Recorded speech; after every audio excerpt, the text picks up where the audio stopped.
Good morning, brothers and sisters. I greet you all in the wonderful name of our Lord and Savior as we are continuing with our 50 days of prayer for reconciliation, oneness, and healing.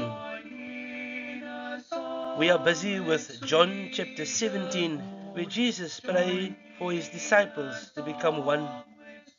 As we journey in this 50 days, we continue to ask for the Holy Spirit to reconcile us, to heal us, and to make us one.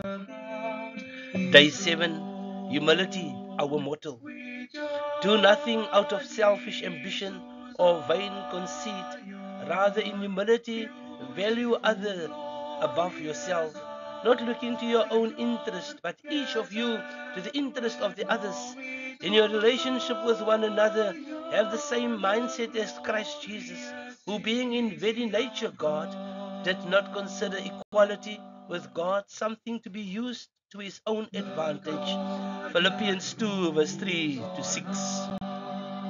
It is unfortunate that Christians sometimes come across as arrogant. You think you know everything. You have all the answers. You regard yourselves as better than the rest of us. People say. The best response might be, we are sorry that we appear to be arrogant and nitpicking. And it may be true that we are sometimes, but we have no reason to be proud. Christians are no better than anyone else. Any person who seeks his own glory, who looks down on others, could hardly be an instrument of peace. You may regard yourself as incompetent, not qualified to join in prayer for reconciliation in your country. You may believe that there are others who could do a better job, but remember, it is precisely the insignificant and the incompetent that are selected by the Lord to do His work. Those who do not rely on their own strength, it is to the humble that God gives His grace.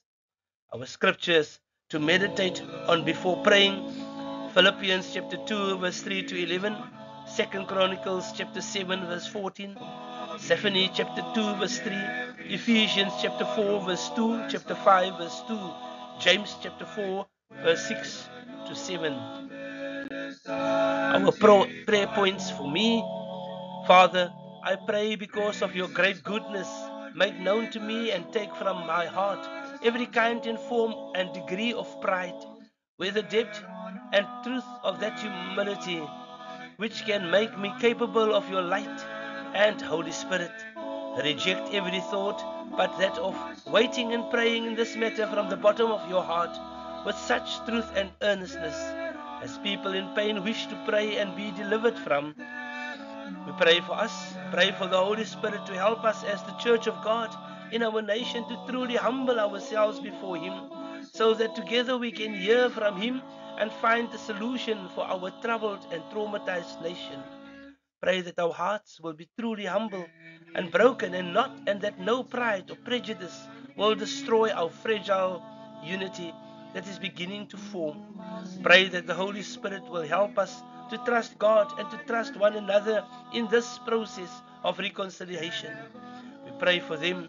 Pray that as we engage with the people in our nation, that our humility will break down hardened hearts and prepare them to hear the gospel and accept Jesus Christ. Remember to memorize John chapter 17. Pride makes us artificial and humility makes us real. Heavenly Father, come and give us a new heart, new spirit. Lord, if there's pride in my life, break it down, forgive me, and allow me to be reconciled, to be healed, and to be one with one another. Come fill us with your presence every day in our lives. This we pray in the mighty name of our Lord and Savior. Amen.